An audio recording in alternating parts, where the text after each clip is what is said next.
3대 소망을 주시는 예수님이라는 제목으로 함께 은혜를 나누고자 합니다. 성경 잠언서에 보면 사람의 정신은 능히 병을 이길 수 있다지만 정신이 꺾이면 누가 일으키겠느냐.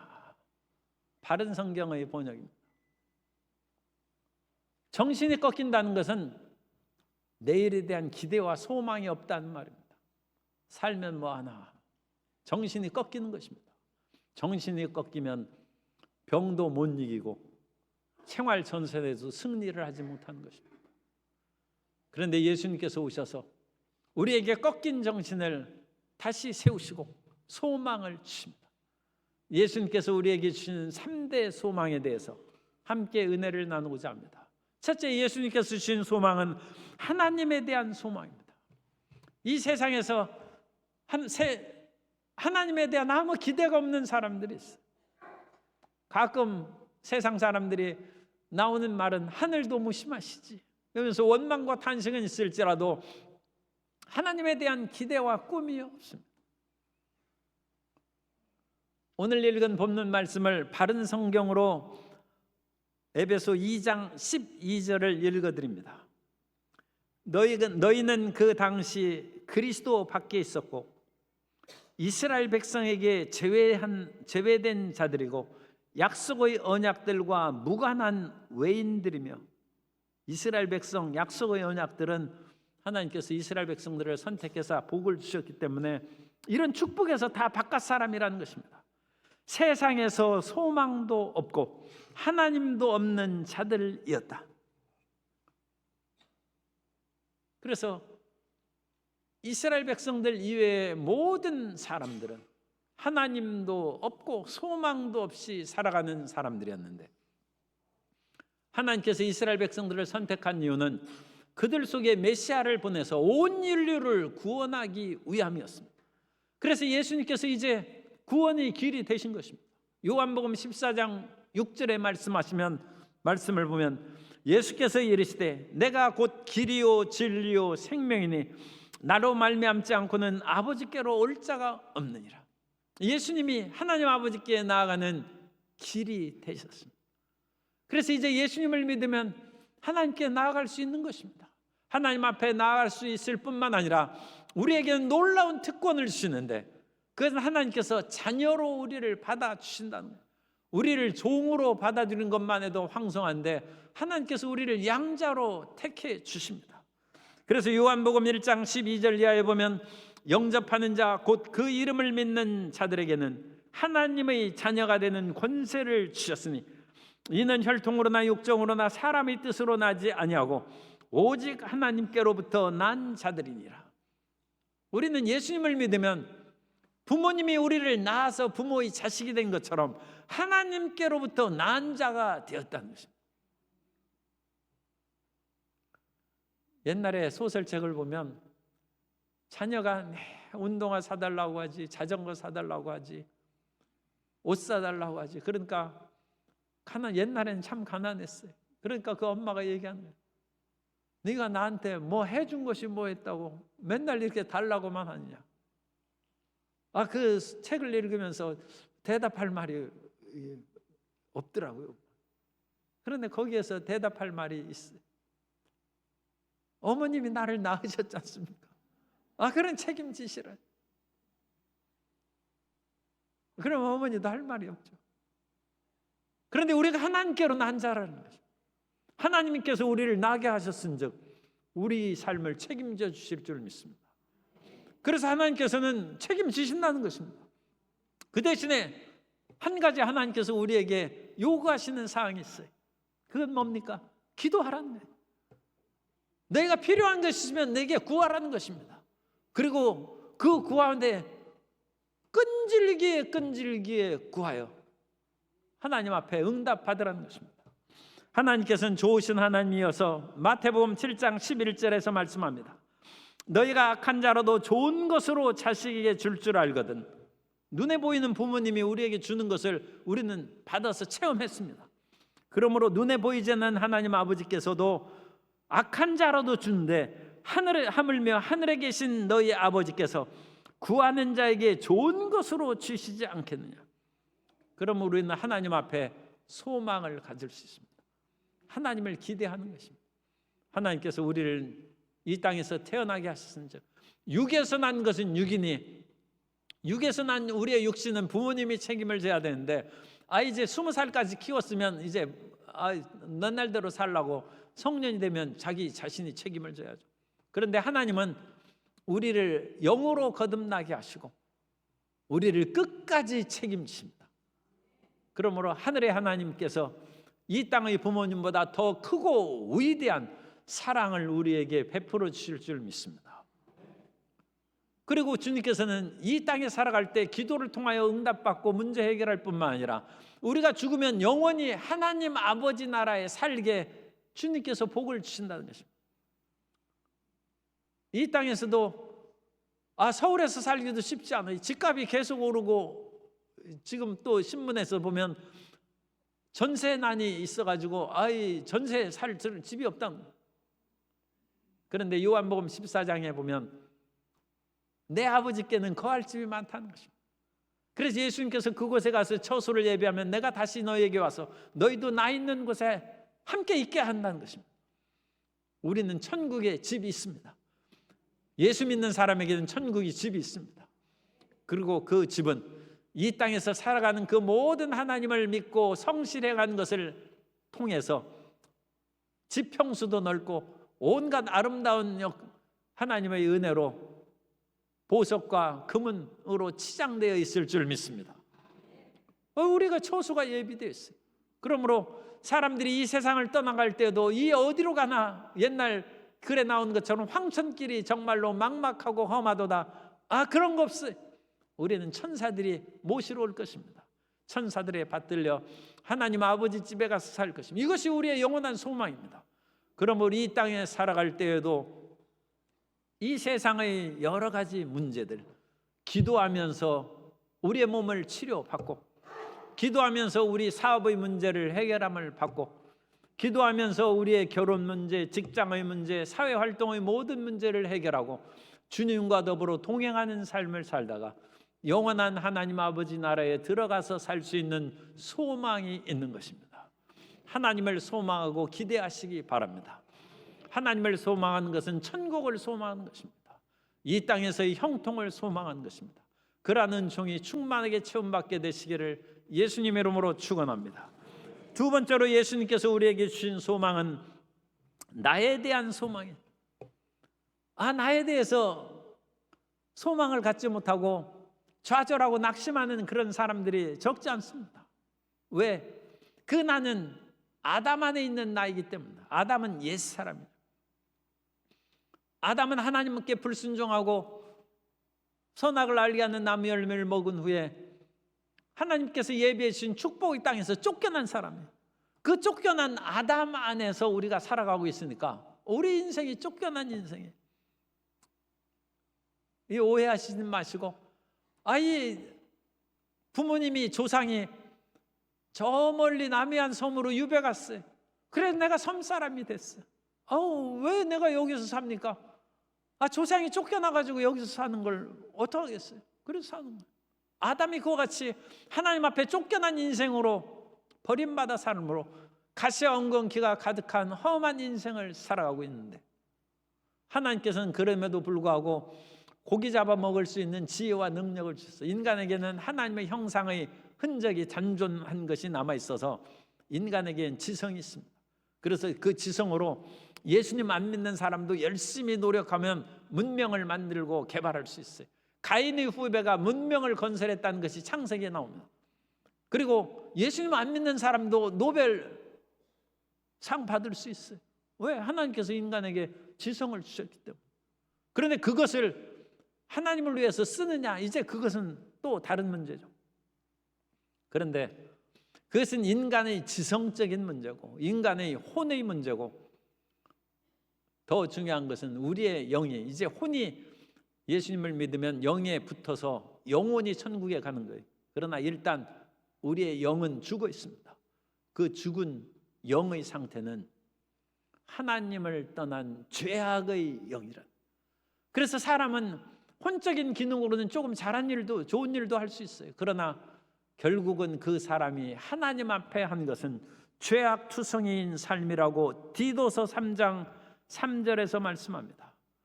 우리도 전에는, 이건 아담의 자손으로 살아갈 때죠. 전에는 어리석은 자요, 순종하지 아니한 자요, 속은 자요, 여러 가지 정욕과 행락의 종노릇한 자요, 악독과 투기를 일삼은 자요, 가증스러운 자요, 피차 미워한 자였으나, 우리는 이 세상의 육신의 정욕대로 살아가고 악독과 온갖 질투와 투기를 하고 미워하며 그냥 사는 거예요. 모든 사람이 나의 경쟁 대상이고 모든 사람들이 그야말로 위험한 존재. 그렇게 인생이 아담 안에서 살아왔던 거죠. 그러나 이제 예수님 안에서 이전에 나는 죽었습니다. 우리는 그리스도와 함께 십자가에서 죄된 우리 옛사람이 못 박혀 죽었고 이제 예수님 안에서 새롭게 태어난 줄로 믿습니다. 그러므로 고린도후서 5장 17절에서 말씀합니다. 그런즉 누구든지 그리스도 안에 있으면 새로운 피조물이라. 이전 것은 지나갔으니 보라 새 것이 되었도다.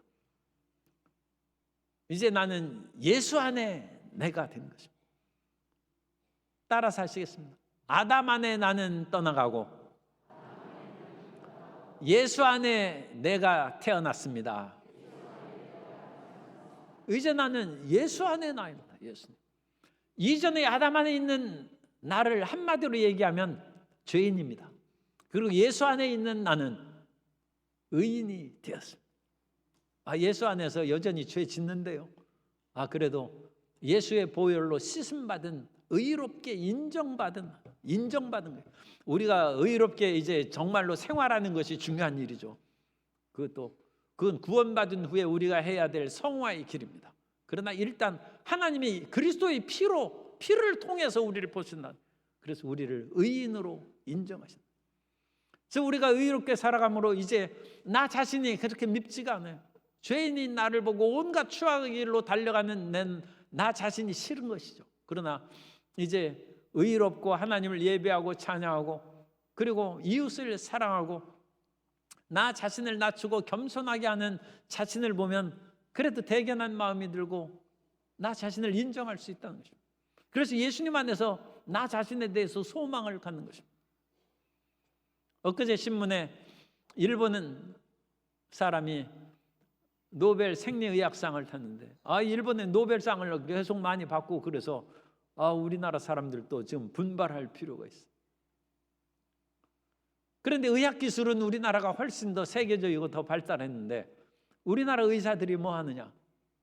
이거 지금 노벨상 받기 위해서 열심히 연구하는 분들도 있지만 대부분의 사람들이 자기 일신상의 삶에만 너무 매몰려 있다.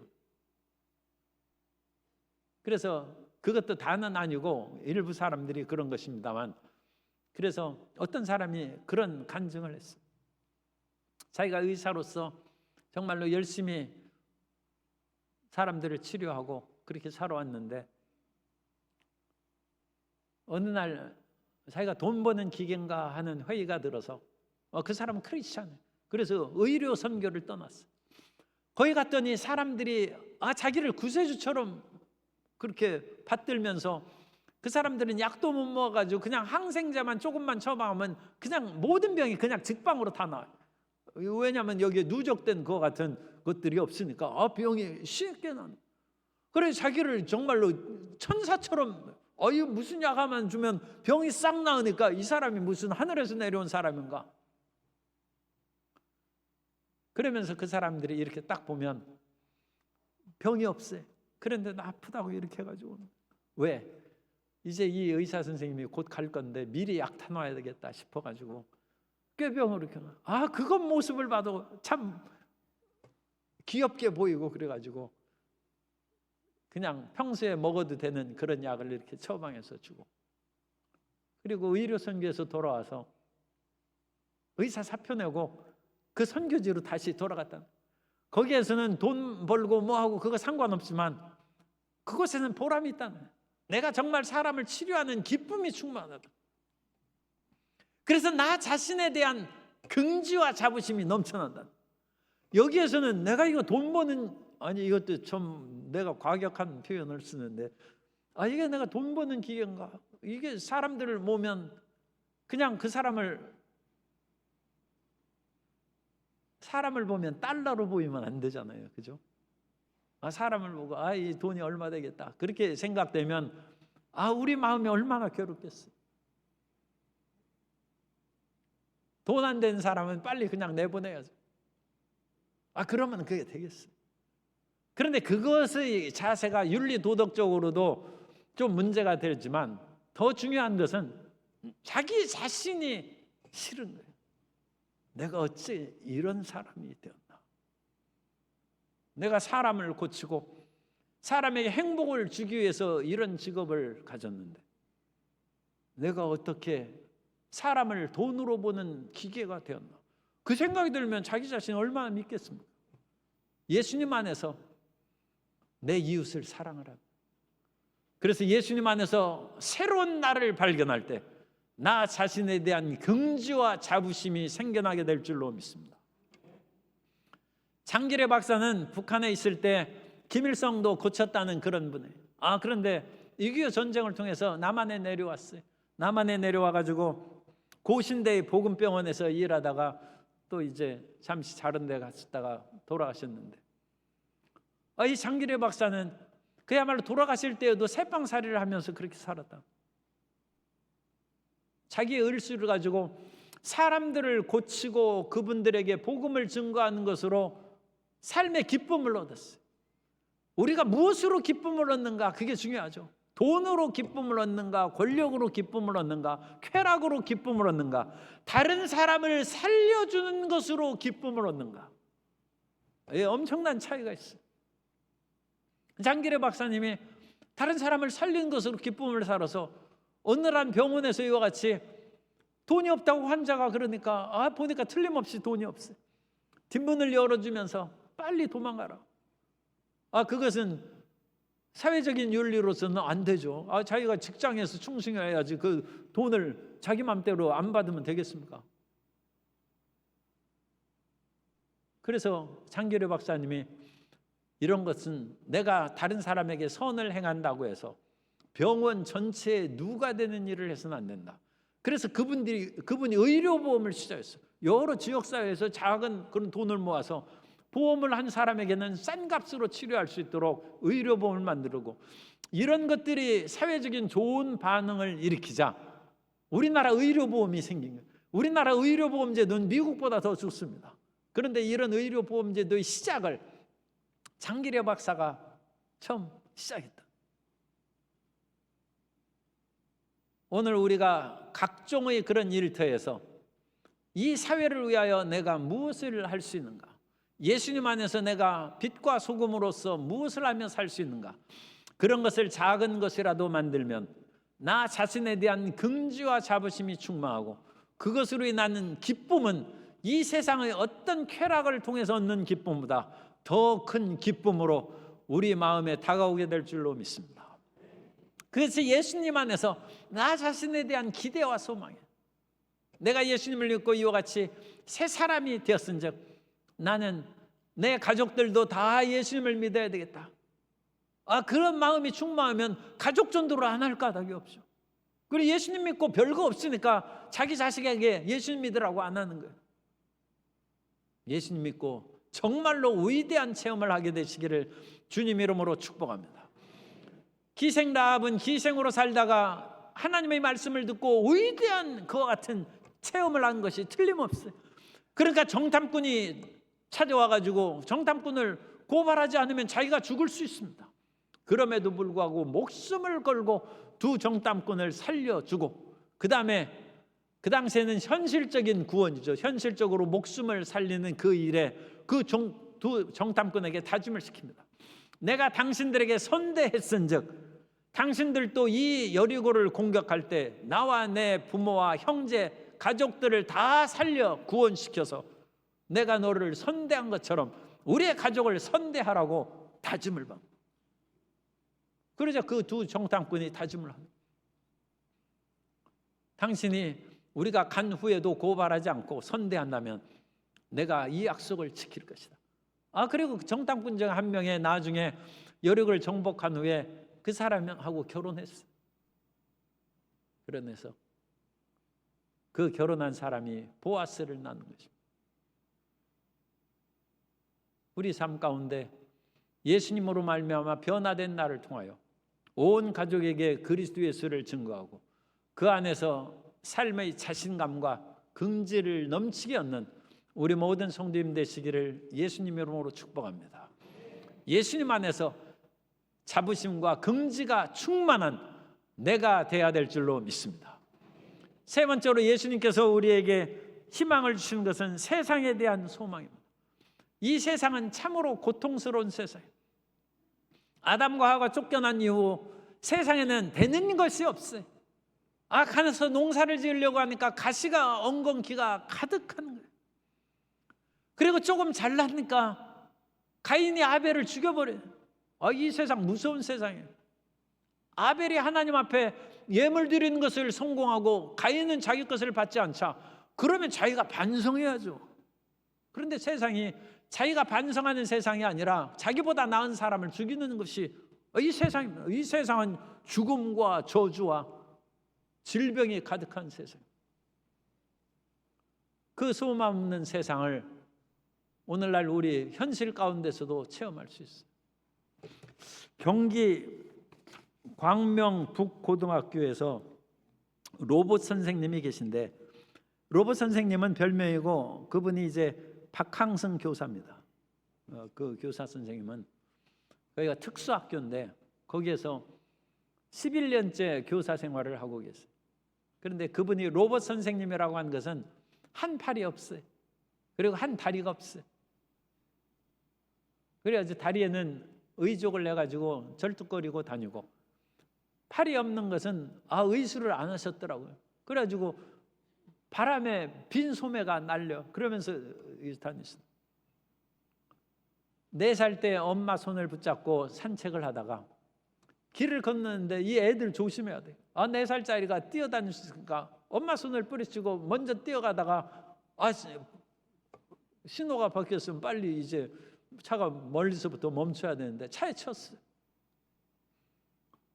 정말 참혹한 일이죠. 엄마가 보는 앞에서 애가 교통사고로 오른팔과 오른 다리를 절단했어요. 4살짜리니까 그래도 의족을 내주고 하니까 별로 자기가 어떤 상태인지 잘 모르고 초등학교 들어가서 열심히 뛰어다니고 축구도 했다고 그래요. 그런데 점차 학생들이 자기 친구들이 보는 눈이 이상하다는 것을 깨닫고 너는 뭐라고 이제 욕하는 거야. 내가 다른 애들과 다르구나. 점차 친구들을 만나기 싫어하고 우울해지기 시작해서 겨우 중학교까지 다니다가 고등학교는 때려쳤어요. 이 사람들 친구들 보는 눈이 도저히 학교 다닐 수 없어. 그래서 집에만 처박힌 그 엄마의 마음이 얼마나 무너져 내리겠어요. 그러다 대안학교를 들어가게 됐어요. 이러다가 너는 인생을 망치니까 그래도 학교를 다녀야 안 된다. 그런데 대안학교가 참 좋은 학교가 많이 있어. 대안학교에 가니까 선생님들이 자기를 그야말로 똑같은 정상인처럼 취급해서 팔이 하나 없는데 자기 보고 시키고 이것저것 다 내 스스로 독립해서 정상처럼 학생처럼 활동하라는 거예요. 자기를 불쌍히 여기고 자기를 손 하나 없고 다리 하나 없는 것을 대신해서 선생님이 안 해주더라. 그러니까 자기가 정상인이 됐다는 거예요. 그리고 특수대학에 들어갔어요. 그래서 거기서 교원 자격증을 얻어서 이런 여러 가지 장애가 있고 고통받는 사람들을 가르치는 그런 특수학교에 선생님이 되어서 11년째 지금 선생님을 하고, 그리고 자기는 몸은 연약하게 보일지라도 내 속사람은 어떤 사람보다 단단하다고 사진 밝게 웃는 모습으로 사진 쫙 찍었어요. 그 기사 밑에 그것을 써놨으면 더 좋았을 뻔했어요. 그 어머니가, 그분이 지금 38입니다. 38인데 올해 2025년. 그 38이니까 그 어머니도 충분히 살아 계셨을 거예요. 그러면 그 어머니가 이 한 맺힌 것이 내 아들이 벌써 10년 이상 선생님하고 그래서 다른 자녀들보다 더 훌륭하게 됐은즉 내 마음의 죄책감과 이 트라우마, 고통이 사라졌다. 그 기사가 한 줄 딱 있었으면 마음이 더 기뻤을 텐데 이 어머니에 대한 얘기는 없더라고요. 세상은 저주와 죽음과 질병의 세상. 그런데 이 저주와 질병과 죽음의 세상을 주님께서 돌려놓으셨습니다. 하나님 안에서 우리는 저주에서 벗어난 사람이 될 수 있습니다. 저주에서 벗어난 구체적인 그 예를 우리가 창세기에서 볼 수 있는데, 창세기에 보면 야곱에게 디나라는 딸이 있었어요. 그런데 그 디나가 야곱이 가족들이 밧단 아람에서부터 가나안으로 쭉 내려올 때 세겜에 잠시 머물렀는데, 그 세겜에 들어가서, 세겜은 그 당시에 상당히 발달된 도시입니다. 거기에서 세겜에게 붙잡혀서 그 도시 이름과 그 지역의 추장의 이름이 이제 같은, 폭행을 당해가지고 집에, 비록 이름은 사랑한다는 이름이지만 집에 감금됐어요. 야곱의 상처와 그 가족들의 분노가 말할 수 없죠. 그런데 함부로 대하지 못하는 것은, 야곱은 가장 그 힘없는 그런 가족 집단이고 세겜은 성읍 도시입니다. 싸우면 야곱의 집안이 지는 거예요. 그래서 야곱이 참고 있는데 시몬과 레위가, 이 젊은 사람 아들들이 분노를 참지 못하고 계교를 써서 너희가 할례를 받으면 우리 동생을 주겠다. 우리와 같이 통혼하고 같이 어울려 살 수 있다. 그래서 그 세겜에 있는 남자들이 다 할례를 받아서 통증으로 괴로워할 때 들어가가지고 모든 남자들을 다 죽였어. 그런데 거기에 있던 사람들만 다 죽였겠죠. 만일 세겜 그 족속의 그 모든 사람들이 쳐들어오면 야곱의 집이 망하는 거예요. 야곱이 얼마나 놀라고 자기가 가장으로서, 책임자로서 걱정이 심했겠습니까? 그래서 나중에 이 두 아들의 행동에 대해서 저주를 합니다. 창세기 49장 7절에 보면 그 노여움이, 시몬과 레위의 노여움이 혹독하니 저주를 받을 것이라. 저주를 받을 것이요 분기가 맹렬하니 저주를 받을 것이라. 내가 그들을 야곱 중에서 나누며 이스라엘 중에서 흩으리로다. 먼 훗날 야곱이 그 마음에 이전의 것을 기억하면서 이렇게 혹독한 노여움과 분노로 살아가는 사람은 저주를 받을 것이다. 그러니까 자기 자식을 저주하는 것인데, 사실은 보다 포괄적으로 얘기하면 분노를 참지 못하고 사는 사람은 저주를 받을 수 있다. 그래서 이스라엘 백성들이 애굽에서 생활하고 광야 생활하고 가나안에 들어와서 사사시대가 되면서 시몬과 레위 지파 중에서 시몬 지파가 사라졌어요. 지파가 없어졌어요. 그런데 레위 지파는 남아있죠. 우리 기억하죠. 레위 지파가 왜 남아있느냐? 저주에서 벗어났기 때문입니다. 저주에서 어떻게 벗어났느냐? 출애굽한 이후에 이스라엘 백성들이 광야에 있을 때 모세가 하나님의 십계명을 받으려고 시내산에 들어가서 40일 동안 있는 동안에 이 철없는 이스라엘 백성들이 아론을 부추겨 가지고 금송아지를 만들고 거기에서 우상 숭배를 했어요.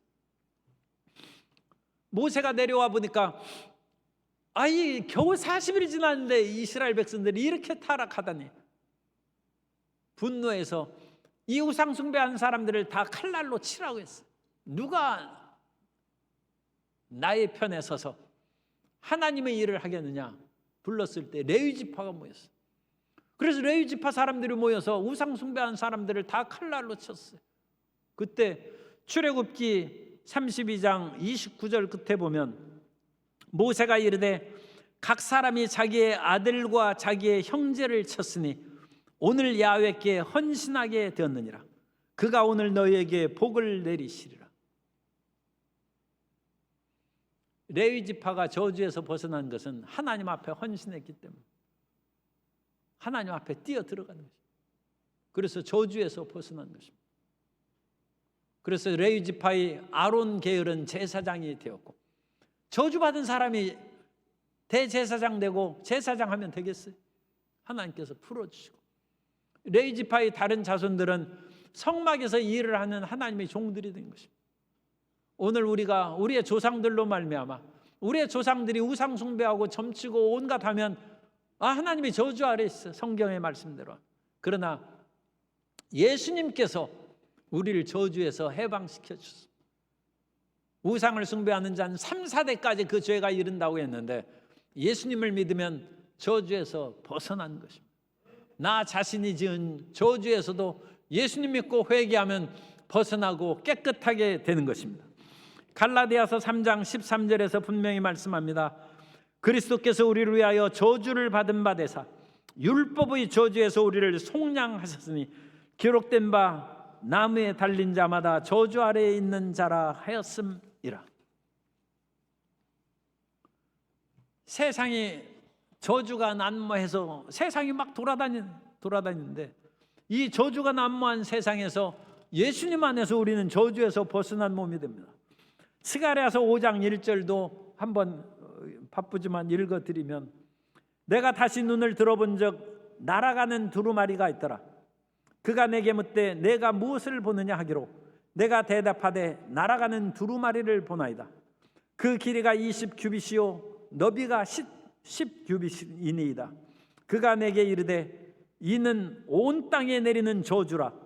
도둑질하는 자는 그 이쪽 글대로 끊어지고 맹세하는 자는 그 저쪽 글대로 끊어지리라 하니.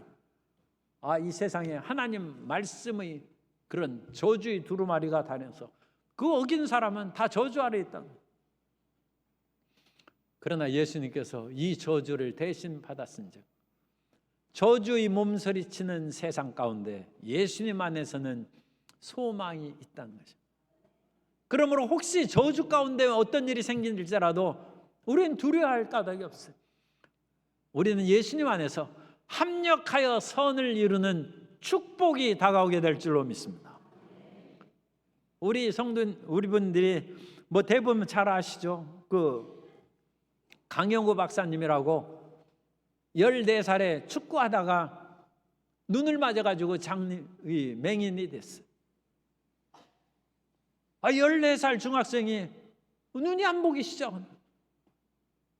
그 충격으로 어머니가 너무 상심해서 돌아가셨어요.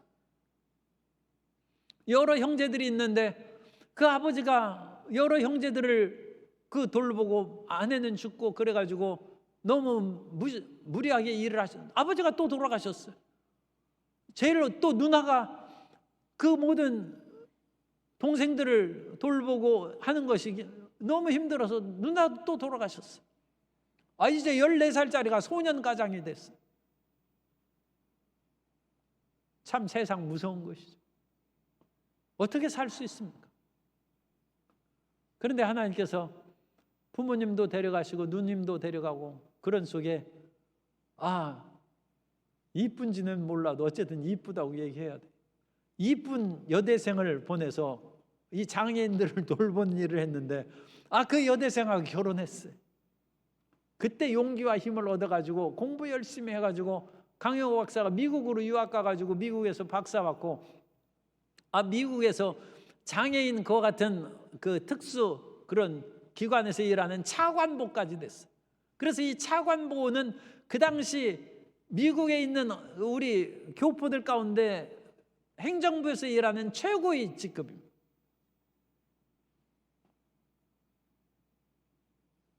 강영호 박사가 자기가 실명했을 때 기도했다고 했습니다. 하나님, 제발 내 눈을 고쳐주십시오. 기도하고 기도했는데 안 고쳐졌다. 그런데 나중에 얘기했어요. 그때 하나님이 고쳐졌다면 아마 소년 가장으로 열심히 일하다가 또 죽었을 수도 있고 그런 대로 살았을 것이다. 그런데 눈이 안 보이는 것을 통해서 하나님께서는 다시 자기 동생들도 만나고 세워지게 하실 뿐만 아니라 그 집안을 세워주셔서 미국에서 인정받는 가문을 이루고 훌륭한 장로님, 권사님이 됐어요, 부부가. 그리고 그 아들은 안과 전문 의사가 됐어요. 그래가지고 미국에서 유명한 것 같은 안과 의사로서 저널에 실리고, 그 동생, 아들이 이제 둘이 있었어요. 그 동생은 법률인 돼서 오바마 정부하에서 법률 자문인으로 활동을 했어요. 유력한 집안을 세울 수 있게 돼요. 세상이 아무리 저주와 죽음과 질병과 낭패가 가득하다 할지라도 예수 안에서 우리는 세상에 소망을 가질 수 있다. 소원.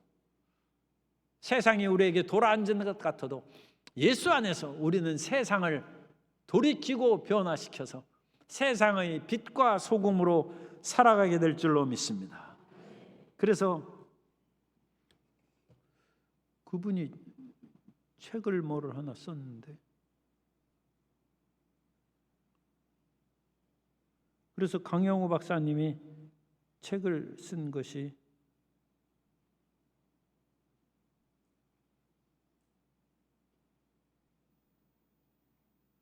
어쨌든 어둠에서 빛으로 뭐 그런 책이에요. 그런데 여기다가 또 안 써놨네. 그래가지고 이 빛으로 자기가 드러나게 되었다는 것을 자서전을 썼어요. 그래가지고 이 세상이 14살짜리가 축구공 한 번 맞았다고 실명하고 얼마나 참 비참합니까?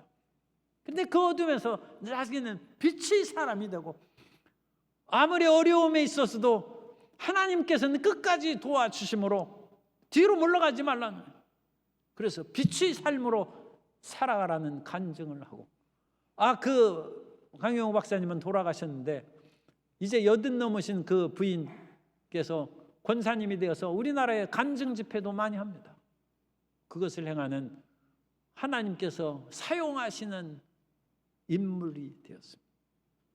세상이 돌아앉았다고 낙심하지 말고 예수님 안에서 세상이 나에게 소망이 된다는 꿈과 비전을 갖게 되시기를 예수님 이름으로 축원합니다. 우리가 이 세상에 살 때는 정말 소망을 갖기가 어려워요. 그러나 우리가 예수님을 믿으면 하나님이 우리에게 소망이 됩니다. 그래서 하나님께서는 우리의 아버지가 되셔서 우리의 기도를 들으시고 또 나 자신에 대하여 소망을 갖는 거예요. 나 자신을 미워하는 마음을 버리고 예수 안에 있는 소망찬 나로